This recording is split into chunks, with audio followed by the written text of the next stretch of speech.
You guys on the economy kick where you want to hook up the rear end without having to spend all that money on that pan that goes on the back.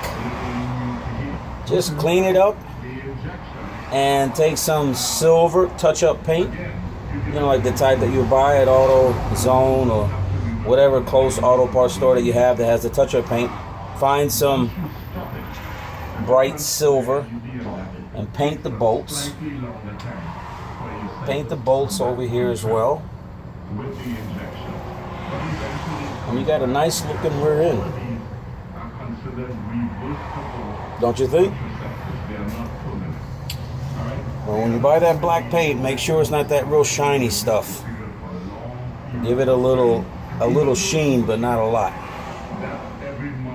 So there you go, guys. It looks good. Didn't cost that much. Just a little touch-up paint, and that's it. All right, guys, take care.